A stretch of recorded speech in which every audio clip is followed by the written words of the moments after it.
Good morning विद्यार्थी मित्रांनो, मी Balaji Suravase maths wire या यूट्यूब चॅनलवरती आपलं स्वागत करतो.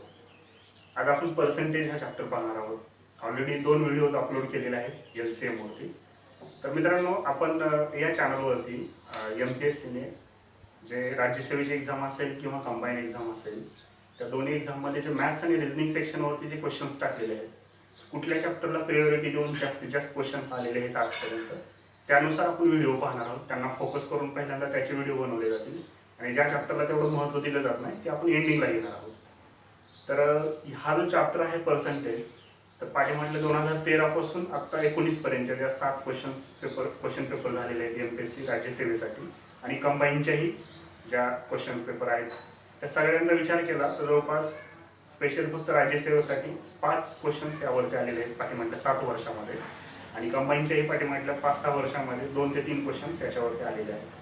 त्यामुळे हा चॅप्टर खूप महत्त्वाचा आहे, कारण या फक्त बेसिकवरती, त्या पर्सेंटेज चॅप्टरच्या बेसिक कन्सेप्टवरती हे क्वेश्चन्स आहेत. हे क्वेश्चन्स सोडून याचे ॲप्लिकेशन्स असणारे जे चॅप्टर्स आहेत, जसे नफा तोटा असेल, सरळवाढ व्याज, चक्रवाढ व्याज असेल, गुणोत्तर प्रमाण असेल किंवा बाकी ज्या ठिकाणी पर्सेंटेजचा यूज केला जातो, ॲप्लिकेशन्स त्याचे यूज केले जातात, तर त्या चॅप्टरचे क्वेश्चन्स हे वेगळेच आहेत. फक्त बेसिक या चॅप्टरचं तुम्हाला काउंट सांगितलं मी. आणि पाहायला गेलं तर पाठीमागे 17, 18 आणि 19 लगट 3 वर्षी MPSC राज्यसेवेच्या CSATच्या पेपरमध्ये लगट 3 वर्षी याच्यावरती प्रश्न पडलेला आहे. तुम्ही क्वेश्चन्स पाहू शकता आणि तसं आपण या व्हिडिओ सिरीजमध्ये आपण तेही क्वेश्चन्स कव्हर करणार आहोत. तर बेसिक पासून आयोगाने आतापर्यंत विचारलेले जे क्वेश्चनचं पॅटर्न आहे त्याच्याशी रिलेटेड त्या पद्धतीनं जे क्वेश्चन्स टाकलेले आहेत त्याला पॅटर्नला फॉलो करून आपण एक्झाम्पल्स सॉल्व्ह करणार आहोत. बेसिक गोष्टी खूप सिंपल पद्धतीनं समजून घेणार आहोत. आशा करून तुम्हाला हे लक्षात जे पण काय आता पद्धती सांगणार आहे किंवा आशेकडेवारीबद्दल जे पण कन्सेप्ट सांगणार आहे ते तुम्हाला नक्की समजतील. चला तर विद्यार्थी मित्रांनो, आज आपण चालू करूया पर्सेंटेज. तर आपण आता पर्सेंटेजचे जे बेसिक्स आहेत त्यापासून चालू करूया. आपण समजा कन्सिडर केलं 1000 रुपये आहेत, त्याचे 25% आपल्याला किती असं विचारलं, तर आपण नॉर्मली ज्यावेळेस असं मोघम आकडे राहतात, मोघम म्हणजे ज्याचं आपण तोंडी कॅल्क्युलेशन करू शकतो, त्याचं कॅल्क्युलेशन करण्यासाठी आपण सोप्या पद्धतीनं 25% म्हटल्यावर 25/100 पर्सेंटेजमध्ये जर त्याची किंमत 25%ची आपण अमाऊंटमध्ये काढायचं म्हटलं तर 1000 रुपयाची 25% म्हटल्यानंतर 25/100 गुणिले 1000 करतो. हे 2 शून्य कटले, हे 2 शून्य कटले, म्हणजे 25 गुणिले 10, 25 गुणिले 10 म्हणजे किती? 250 रुपये. तर हे आपल्याला कॅल्क्युलेशन असं हँडी करायची गरज नव्हती, म्हणजे हाताने लिहायची ही गरज नव्हती, आपण तोंडीही म्हणू शकतो. का तर 1000 रुपयाची 50% लक्षात येतं 500 रुपये आणि 25% म्हटल्यावर 500चे आणखी निम्मे कन्सिडर करायचे म्हणजे 250 रुपये. पण ज्या वेळेस आपण एक्झाममध्ये जे येणारे क्वेश्चन्स असतात हे अशा पद्धतीचे डायरेक्टली आकडे असणारे किंवा तुम्हाला तोंडी कॅल्क्युलेशन होईल अशा पद्धतीचे असतीलच याची गॅरंटी नाही. त्याच्यामुळे आपल्याला पर्सेंटेज काढण्याचे प्रॉपर मेथड किंवा पर्सेंटेज काढण्यासाठी काही कमी टायमिंगमध्ये आपण कशा पद्धतीनं त्याचे व्हॅल्यू काढू शकतो ते आपण पहिल्यांदा शिकूयात. त्याच्यामध्ये पहिल्यांदा आपण बेसिक काही गोष्टी घेऊयात की पर्सेंटेजमध्ये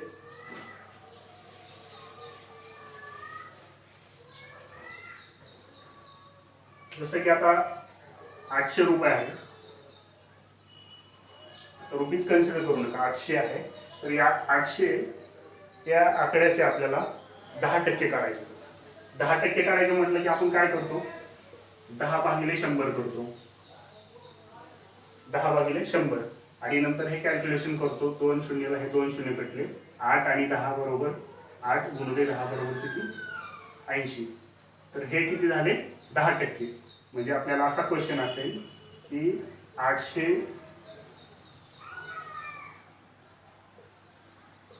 रुपयाचे 10% किती, हा प्रश्न विचारला. तर आपण अशा पद्धतीने कॅल्क्युलेशन करतो. पण त्याच्यामध्ये एक बेसिक गोष्ट आहे मित्रांनो, ज्यावेळेस तुम्हाला 10% हा पर्सेंटेजमध्ये विचारलेला असेल कुठल्याही अंकाचं, आता इथे 800 रुपये, तर तुम्ही शेवटून एक फक्त डिजिट असेल तो सोडून द्यायचा आणि अलीकडे अमाऊंट असेल ते 10% असेल. आता 800 आहे बघा, 800 मध्ये आपण शेवटचं एक डिजिट सोडून दिला तर राहिले अमाऊंट किती? 80. हा त्याचा 10% असेल. म्हणजे शेवटून एक डिजिटने आपल्याला इथं दशांश चिन्ह द्यायचे आणि अलीकडली जी अमाऊंट असेल ती त्याची 10% अमाऊंट किंवा तो आकडा जो पण काही संख्या असेल ती त्याची 10% असेल. कुठल्याही संख्या घ्या, आता 740 घ्या किंवा 7,074,000 घ्या, याची 10% विचारली तर आपण असं कॅल्क्युलेशन करायची की फक्त लास्टचा एक शून्य किंवा जी पण संख्या असेल लास्टला एक शून्य किंवा एक संख्या असेल ती सोडून दशांश चिन्ह द्यायचं, आणि ही जी अलीकडली अमाऊंट आहे किंवा अलीकडला जो हा जो संख्या आहे ती त्याची 10% असेल. लक्षात येते? कॅल्क्युलेशन करायची काहीच गरज नाही, फक्त एक लक्षात घ्या, ज्यावेळेस तुम्हाला 10% विचारलं जाईल त्यावेळेस शेवटून तुम्हाला फक्त एक कुठलाही अंक लास्टचा असेल, 0 असेल किंवा दुसरा कुठलाही डिजिट असेल तर तो अंक सोडून अलीकडे एक दशांश चिन्ह द्यायचा, आणि जी अलीकडली जी संख्या असेल ती त्याची 10% असेल. आणि जर तुम्हाला याच्या 1% जर विचारलं तर जसे आपण एक संख्या सोडून दशांश चिन्ह दिलं तसं तुम्हाला 2 संख्या सोडून दशांश चिन्ह द्यायचं. आता इथे 74,000 याची जर 1% विचारले तर शेवटचे 2 डिजिट सोडायचे, राहिले 740. तर हे 740 जे आहे हे त्याचा 1% असेल. लक्षात येते? 10% म्हटल्यानंतर शेवटून आपल्याला फक्त एकच डिजिट सोडायचा आणि दशांश चिन्ह द्यायचं, आणि राहिलेली जी अलीकडली संख्या असेल ती त्याची 10%. आणि जर 1% विचारलं तर शेवटचे 2 डिजिट सोडून दशांश चिन्ह द्यायचं, आणि जी अलीकडली संख्या असेल ती त्याचं 1%. आता थोडक्यात 777 ही जी एक संख्या आहे हिचं जर 10% विचारलं तर किती असेल, शेवटून एक शून्य द्यायचा, म्हणजे 77.77 ही त्याची जी आहे ती झाली 10%. आणि याची जर आपल्याला 1% विचारलं तर इकडून आपल्याला 2 दशांश चिन्ह द्यायचं, म्हणजे असं 7.77 ही त्याची झाली 1%. लक्षात येते? जर या 10% विचारलं तुम्हाला तर पाठीमागून जे शेवटचा अंक आहे तिकडून तुम्हाला एक डिजिट सोडून दशांश चिन्ह द्यायचं, आणि ज्यावेळेस 1% विचारलं जाईल त्यावेळेस इकडून शेवटून तुम्हाला 2 ज्या पण अंक असतील ते सोडून दशांश चिन्ह द्यायचं, ती तुमची 1% असेल. आता आपण एखाद्या प्रश्नामध्ये असेल किंवा तुम्हाला डायरेक्टली एखाद्या संख्येचं 25%, 20%, 30%, 40%, 16.66% किंवा 33.33% असे जर तुम्हाला पर्सेंटेजमध्ये त्याची किंवा शेकडेवारीमध्ये तुम्हाला त्याची किंमत वगैरे विचारली तर आपण नॉर्मली आत्ताच सांगितलं की कुठलीही संख्या असेल 942 असेल तर त्याला आपण समजा 20% काढायचं असेल तर 20/100 करतो, बरोबर. तर आपण या प्रोसेसने करत असताना कॅल्क्युलेशनसाठी आपल्याला टाइम जातो, तर त्याच्यामुळे अगोदर आपण काय करणार आहोत की ही जी पर्सेंटेज व्हॅल्यू आहे म्हणजे 25% असेल 20%, या पर्सेंटेजचं आपण अपूर्णांकामध्ये रूपांतर करून घेणार आहोत. म्हणजे काय की आता 25% म्हटल्यानंतर आपण काय करतो, 25/100 करतो. याचं जर आपण सिम्प्लिफिकेशन केलं तर काय येईल, 25 1 25 25 चौक 100 म्हणजेच काय 1/4, म्हणजे आपण इंग्लिशमध्ये 1/4 म्हणतो. तरी 25%ची अल्टरनेट किंमत काय असेल, ही पर्सेंटेज मध्ये व्हॅल्यू झाली आणि ही येणारी त्याची अपूर्णांकामध्ये,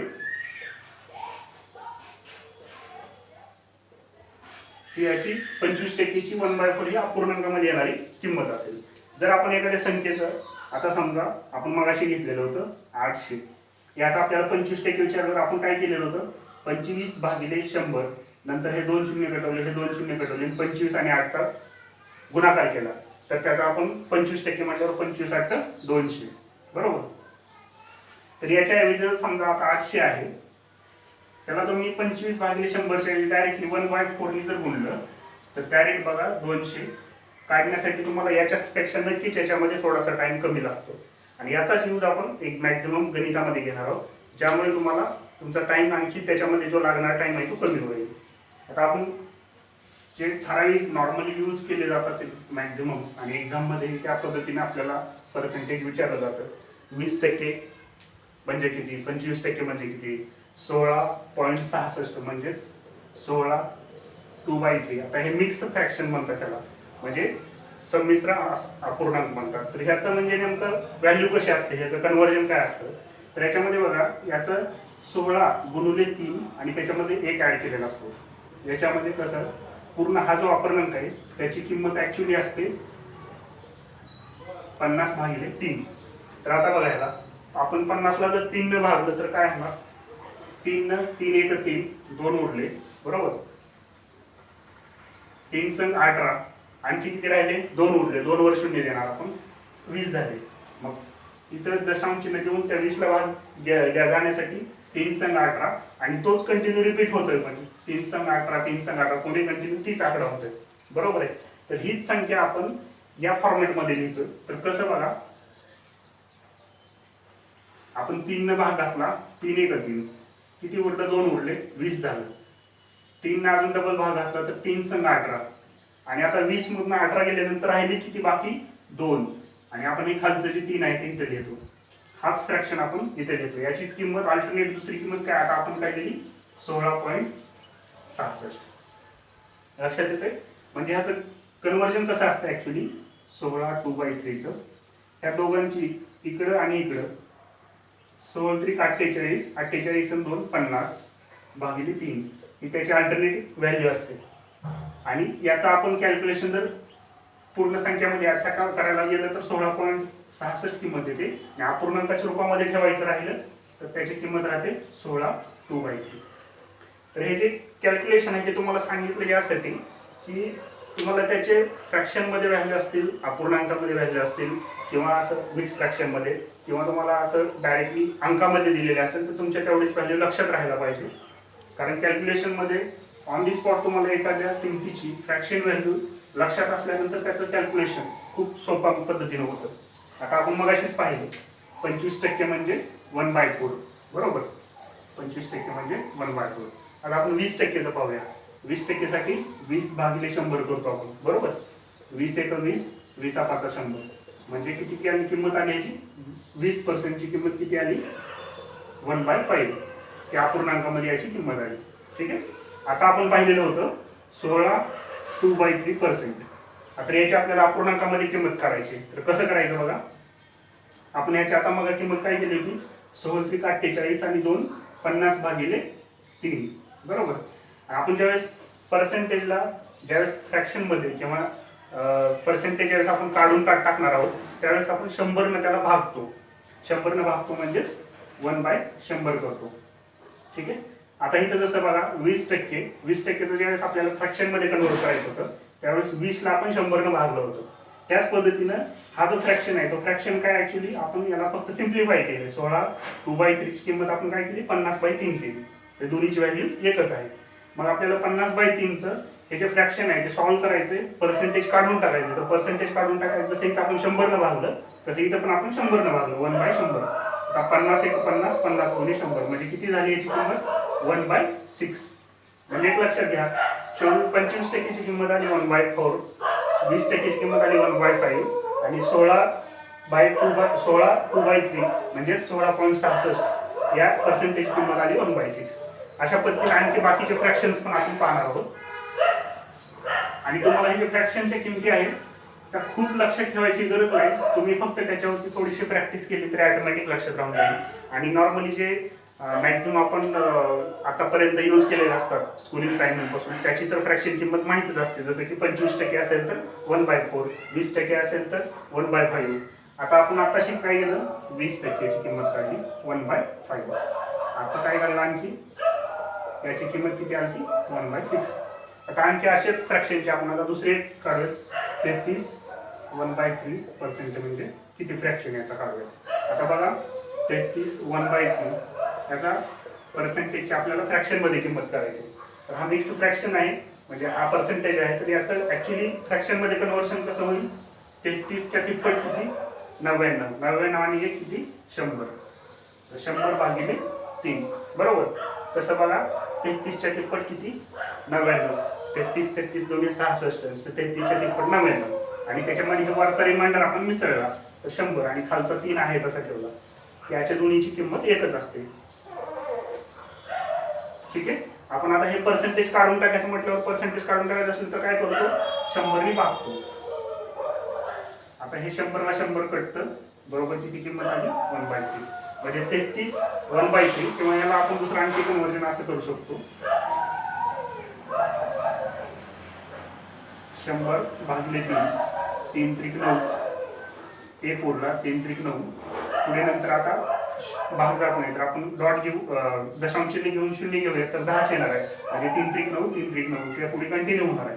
म्हणजे जसं आपण 16 2/3 ची अल्टरनेट दुसरी एक किंमत काढलेली होती 16.66 तसं याची दुसरी अल्टरनेट किंमत काय असेल 33.33.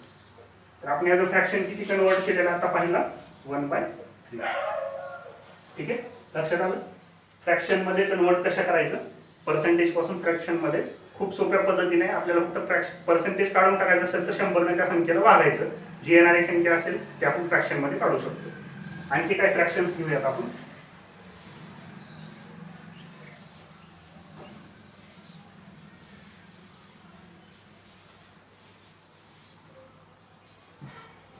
आपण 12.5% म्हणजे किती लक्षात घेऊया.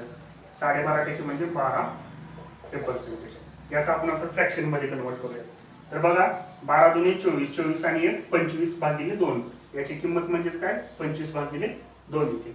आपण याला आता काय करणार, पर्सेंटेज काढून टाकायचं म्हणल्यावर 100 भाग देणार, बरोबर. 1/100 म्हणजे किती आलं, 25 1 25, 25 चौक 100 म्हणजे हे 4 दुनी 8 म्हणजे 1/8. हे 12.5%ची फ्रॅक्शन मध्ये व्हॅल्यू आली 1/8. तर अशाच पद्धतीने ज्यावेळेस पण तुम्हाला ज्या आपण फ्रॅक्शनची किंमत परीक्षेमध्ये ज्यावेळेस विचारलेली असते त्यावेळेस तुम्हाला ते फ्रॅक्शनचं कॅल्क्युलेशन करत बसण्यापेक्षा, आता ही डायरेक्ट तुम्हाला एखाद्या संख्येचं जर विचारलं की समजा 800 रुपये आहेत किंवा 700 घ्या, 600 घ्या. 600चं तुम्हाला 12.5% विचारलं. 600चे 12.5% किती, तर तुम्ही कॅल्क्युलेशन करत बसणार. 600 गुणिले 12.5ला आपण आणखी अल्टरनेट लिहायचं म्हणलं तर 12 दुनी 24 आणि 25/2 आणि पर्सेंटेज काढून टाकायचं म्हणजे की 1/100. ठीक आहे, पुन्हा 25 चौक 100, पुन्हा 4 ने भाग देणार आपण. 4 1 4, 2 उरले 4 25 150 आणि नंतर मग हे खाली आपण 2 ने याला भाग देणार, किती येणार 75. म्हणजे हे कॅल्क्युलेशनला तुम्हाला किती टाइम लागतो बघा. पण त्याच्याऐवजी डायरेक्ट आपण 600 घेतलं आणि 600 गुणिले डायरेक्ट 12.5%ची फ्रॅक्शन व्हॅल्यू 1/8 येते. तर डायरेक्ट 8 न भाग घातलेला, 8 × 48 8 56 56, 4 राहिले 8 पंचे 40, डायरेक्ट 75. आता एवढं कॅल्क्युलेशन करायच्या ऐवजी आपण बघा फक्त 1/8 न त्याला कॅल्क्युलेट न म्हणजे 1/8 न मल्टिप्लाय केलं तर डायरेक्ट त्याची 75 अशी 12.5% 600ची किती तर 75. ही आपण अशा पद्धतीने शॉर्टकट मध्ये किंवा कमी टाइमिंग मध्ये काढू शकतो. आणि याचाच वापर आपण करणार आहोत आपल्या फ्रॅक्शन जे पण आता पर्सेंटेज प्रॉब्लेम सोडवणार आहे त्याच्यामध्ये. आता तुम्हाला फ्रॅक्शन साठी आणखी भरपूर व्हॅल्यू आहेत त्याचं फ्रॅक्शन्स किती असं काढण्यासाठी. आणखी एक बघा, 37 1/2 पर्सेंटेज. याची जर आपल्याला फ्रॅक्शन मध्ये व्हॅल्यू काढायची असेल तर आपण काय करतो, 37 फ्रॅक्शन मध्ये काढायचं असेल 37च्या दुप्पट आणि त्याच्यामध्ये 1 मिळतो, बरोबर. तर 30 दुनी 60, 7 दुनी 14, 74 आणि 75 म्हणजे 75/2. याचा आपण दुसरा अल्टरनेट ऑप्शन इथे लिहून घेतलेला आहे की ते 37.5% म्हणजेच किती तर 75/2. ज्यावेळेस आपल्याला 100% पर्सेंटेज साईन काढायचं असतं त्यावेळेस काय करतो आपण 100 ने भागतो खाली, बरोबर. तर 25 × 75, 25 चौक 100, मग हे 3 वरती राहिलं आणि खाली 4 गुणिले 2 म्हणजेच 8. म्हणजे आता 37%चं फ्रॅक्शन व्हॅल्यू किती आली 3/8. लक्षात ठेवण्यासाठी बघा इथं 37 आहे, हे 37.5 आहे लक्षात ठेवा. 37%च्या ऐवजी फक्त हे आकडा जो 37 आहे 37च्या पुढे किती 38 येतं, फक्त हे 3/8 लक्षात राहू दे तुमच्या.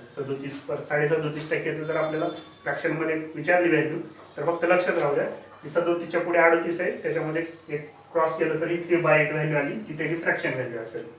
ठीक आहे, असे भरपूर अगणित नंबर्स आहेत.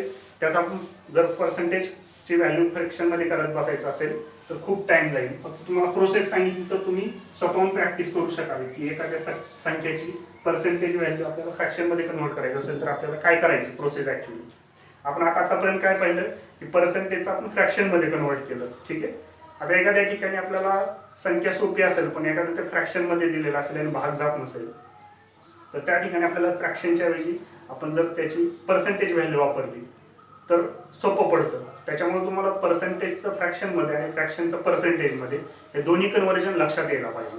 आपण आता बघा मगाशी पाहिलं पर्सेंटेजचं फ्रॅक्शन मध्ये रूपांतर.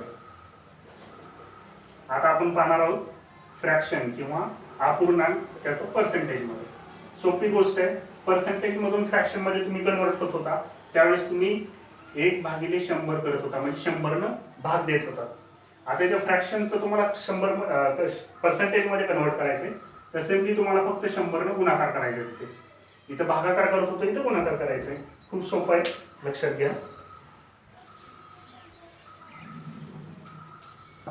आता मगाशीच आपण पाहिलं होतं 1/4. आता 1/4 मला फ्रॅक्शनचा आहे, तो आपल्याला पर्सेंटेज मध्ये कन्वर्ट करायचा. तर आपण काय करतो, 100 मल्टिप्लाय करणार आता, बरोबर.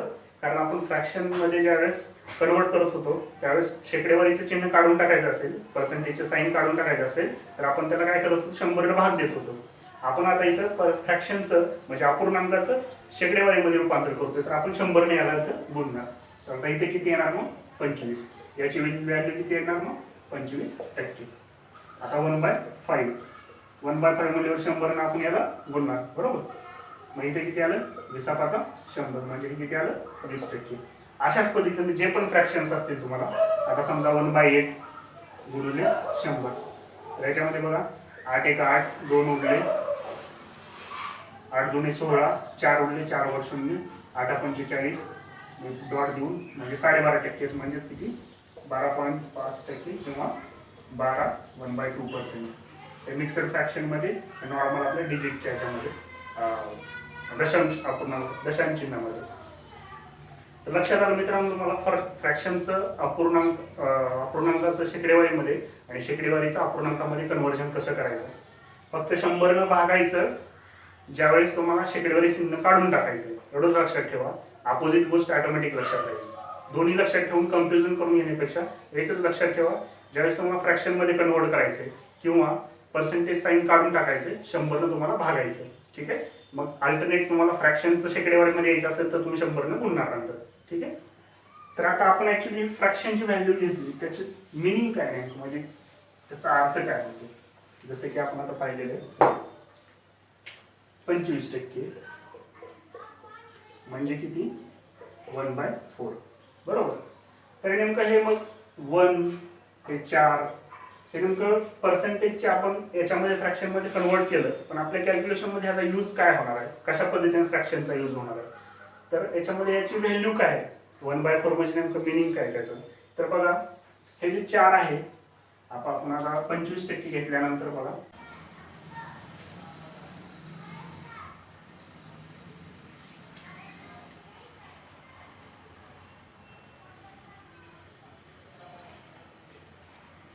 म्हणजे बघा हे टोटल 4 पार्ट आहेत, 1 2 3 आणि 4, बरोबर.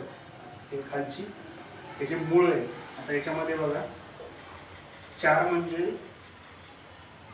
मूळ किंमत किंवा ओरिजिनल व्हॅल्यू म्हणू शकतो आपण, आणि वरचं जे आहे तर त्याचा शेकडेवारीमध्ये म्हणजे पर्सेंटेजमध्ये येणारा परिणाम किंवा निकाल म्हणू शकतो, रिझल्ट म्हणू शकतो, पर्सेंटेज रिझल्ट किंवा इफेक्ट काय म्हणू शकतो आपण. तर म्हणजे बघा 4चे 25% 1, याचा अर्थ काय होतो, 4चे 25% म्हणजे 1. म्हणजे काय, तर 4 पार्ट पैकी 1, टोटल जे आहे ते 4 पार्ट आहे, त्याच्यापैकी 1 म्हणजेच त्या संख्येची 25%. असं शॉर्ट मध्ये किंवा सोप्या भाषेमध्ये समजायला गेलं तर हे जे 4 आहेत पार्ट, त्या पार्ट मधील 1 पार्ट 4 पैकी असणारा म्हणजे तो त्याचा 25% असतो.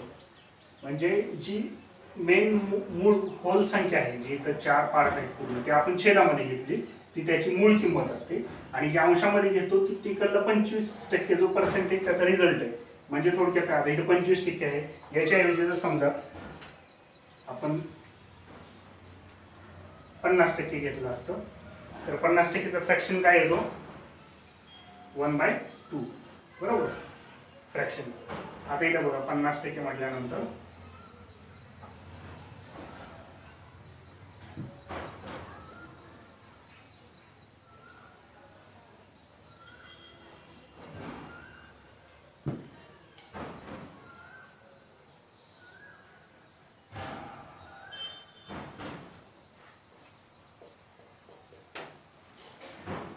दोन जे आहे ते 2 पार्ट आहेत, हाफ हाफ, इकडला एक हाफ पार्ट आहे, इकडला हाफ पार्ट आहे. त्या दोनची 50% म्हणजे 1 म्हणजे हे दोन पार्ट आहेत, त्याच्यातला हा जो आहे तो 50%, हा राहिलेला आहे तो त्याचा 50%, हे दोन्ही 50-50% कन्सिडर करा. म्हणजे याचा अर्थ काय की दोन पैकी त्याचा एक पार्ट. 50%चा अर्थ काय, दोन पैकी एक पार्ट. म्हणजे बघा हे पूर्ण जे आहे ते आपण खाली दोन लिहिलेलं आहे, आणि दोन पैकी एक म्हणजे तो 50% त्याचा पार्ट हा शेडेड, जो आपण शेड केलेला आहे तो, म्हणजे त्याचा जो कलर केलेला आहे तो त्याचा 50% भाग झाला. म्हणजे आपण थोडक्यात सांगायचं मला काय की हा जो फ्रॅक्शन लिहिलेला आपण, जो फ्रॅक्शन रिप्रेझेंट करतो, त्या फ्रॅक्शन मधील जो छेद असतो तो छेद म्हणजे त्याची पूर्ण किंमत असते, मूळ किंमत त्याची ओरिजिनल व्हॅल्यू म्हणतो. आणि जो अंशामध्ये असतो तो त्याचा किती पर्सेंटेज इकडला आपल्याला जी काढलेली किंमत आहे त्याची ती किंमत वरती लिहिलेली असते. म्हणजे थोडक्यात बघा आता 37.5%, मग आपण फ्रॅक्शन याची किती काढलेलं होतं, 37च्या पुढे 38, म्हणजे त्याच्या खाली मध्ये रेश वाढायची. हे तुम्हाला लक्षात ठेवण्यासाठी मला ट्रिक सांगितलेली होती. 37.5% म्हणजे 3/8. आता याच्यामध्ये याचा अर्थ काय होतो की 8चे 37.5% म्हणजे 3. म्हणजे काय, तर 8चे 37.5% म्हणजेच 3, हा त्याचा अर्थ झाला. आपण म्हणजे थोडक्यात काय सांगायचं,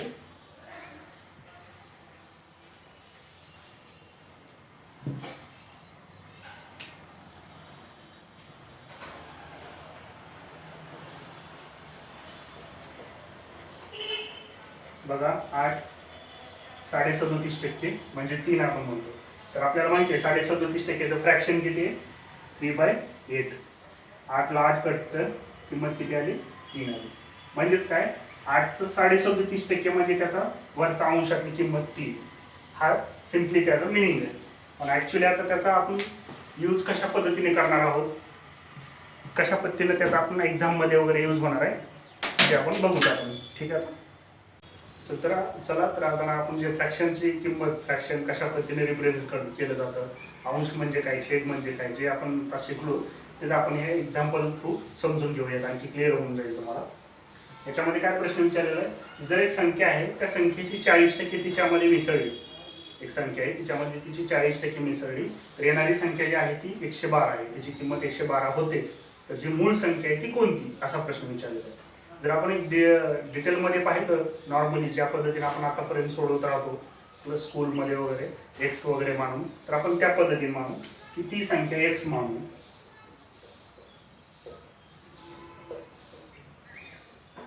ती संख्या एक्स मानू आपण. आता बघा काय सांगितलेलं आहे की जर एका संख्येचे 40% तिच्यात मिसळली, तिच्यात म्हणजे आपण पहिल्यांदा ती एक्स मानली, तर जी एक्स मूळ आहे तिच्यामध्ये तिची 40% मिसळली, तर येणारी संख्या आपली किती आहे, 112 आहे. तर एक्स ची किंमत आपल्याला थोडक्यात काढायची.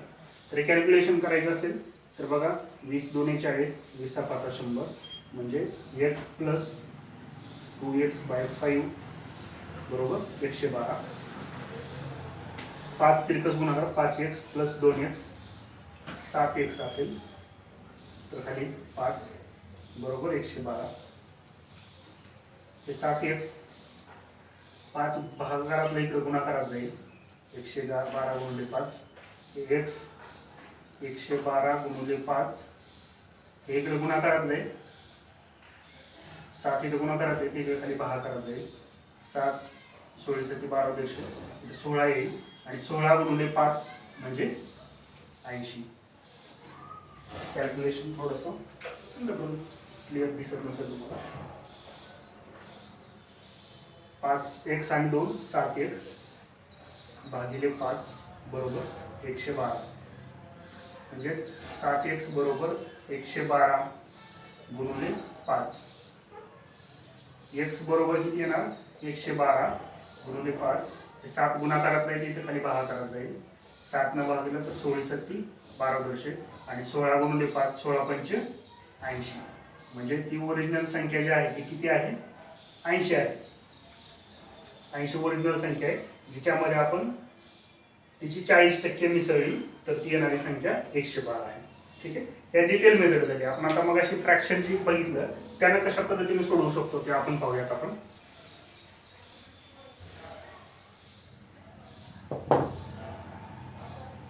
40% जो फ्रॅक्शन क्वेश्चन मध्ये दिलेलं आहे त्याचं लगेच फ्रॅक्शन मध्ये कन्वर्ट करून घ्यायचं. जे पर्सेंटेज दिलेलं आहे त्याचं लगेच फ्रॅक्शन मध्ये कन्वर्ट करून घ्यायचं. तर आता बघा 40% म्हणजे 2/5. आपण आता हे कसं आलं बघा, मगाशी आपण पाहत होतो 25%, 20%, यांच्या किमती काय यायच्या 1/4, 1/5 बरोबर.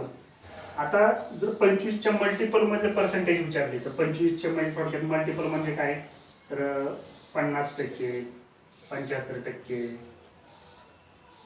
अशा पद्धतीनं जर विचारलं तर आपण त्याच्या किमती फ्रॅक्शन मध्ये कशा काढणार. तर बघा 25% म्हणजे 1/4 बरोबर आहे. तर मग आपण काय केलं, 25ला 2 न गुणल्यावर 50% आलं. तसंच आपण इथे 1/4 आहे त्याला आपण 2 न गुणायचं. लक्षात आलं का. 25%ला आपण 2 न गुणल्यानंतर 50% आलं. तसं ह्या फ्रॅक्शनला आपण 2 न गुणल्यानंतर 2 दुणे 4 म्हणजे 1/2 येतं. म्हणजे थोडक्यात काय की ज्या पर्सेंटेजला आपण इथं 2 न गुणल्यानंतर 50 होतं, तसं ह्या फ्रॅक्शनला पण त्याच यानं गुणल्यानंतर येणारा जो फ्रॅक्शन आहे तो त्याची किंमत असेल. तसंच आता 75चं बघा, 25 गुणिले 3 बरोबर 75 येतं बरोबर आहे. तसं ह्या फ्रॅक्शनला आपण 3 न मल्टिप्लाय करा, 3/4 म्हणजे 75%चं फ्रॅक्शन काय येईल 3/4. तसंच 20%चं बघा, 20% म्हणजे आपण काय केलेलं होतं 1/5.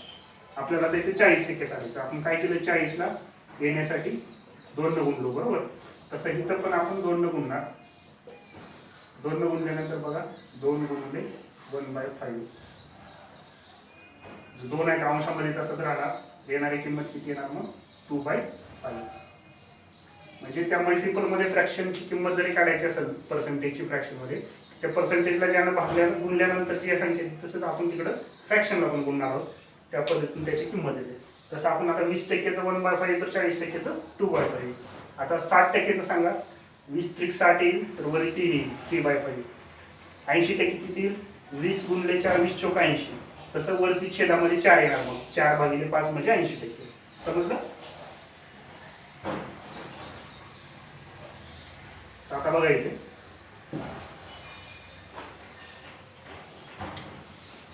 हे 2/5 याच्यामध्ये हे खालची जी आहे ती मगाशी तुम्हाला सांगितलं की ही जी असते ती मूळ संख्या किंवा ओरिजिनल व्हॅल्यू, आणि आपल्याला तीच काढायला सांगितली की ती मूळ संख्या कुठली जिच्यामध्ये तिची 40% मिसळल्यानंतर येणारी संख्या 112 होते. आता आपल्याला इथं बघा 5 खालचं जे ती मूळ संख्या दिलेली आहे तीच आपल्याला काढायची.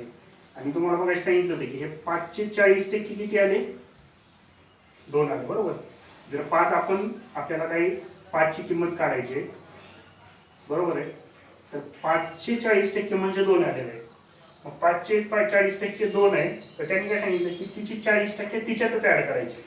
त्या मूळ संख्येमध्ये तिची 40% ऍड केल्यानंतर 112 येते बरोबर आहे. मूळ संख्या कुठली आहे 5 आहे.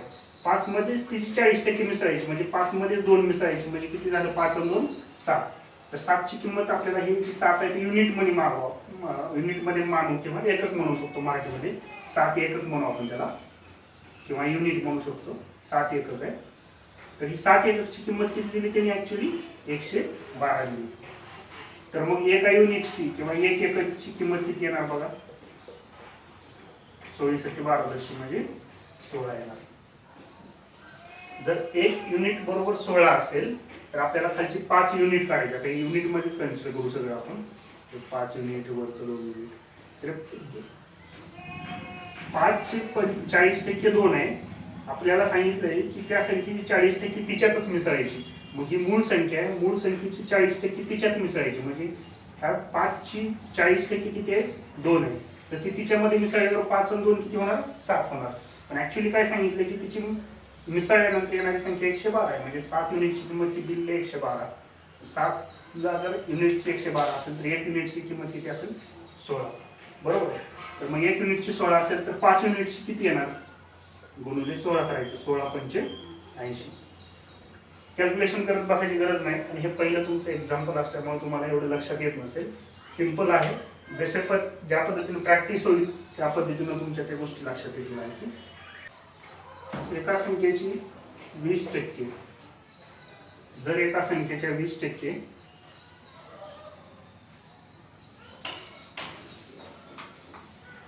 तिच्यातून वजा केली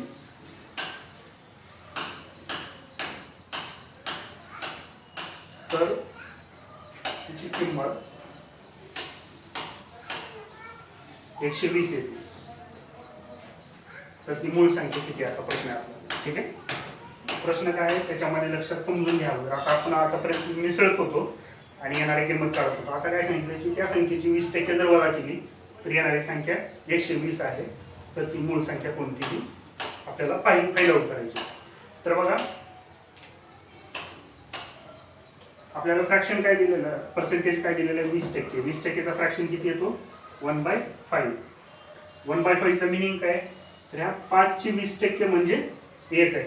बरोबर आहे ना. आपल्याला 5 ची 20% 1 आहे. तर त्याने आतापर्यंत आपण काय करायचो 5 ची एखाद्या संख्येची 20% 30% जर मिसळायची असेल तर आपण ह्या 5 ची 20% येणारी 1 त्याच्यामध्ये ऍड करायचो म्हणजे येणारी 6 युनिट होत होती.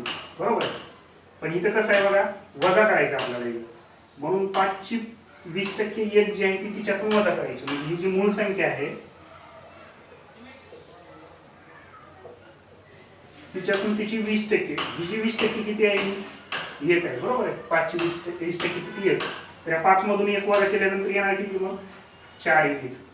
4 युनिट आहे पण एक्झाम्पल मध्ये आपल्याला क्वेश्चन मध्ये किती दिलेलं आहे 120 दिलेलं आहे त्यांनी. 4 युनिटची किंमत जर 120 असेल तर 1 युनिटची किंमत किती असणार मग 30 असणार.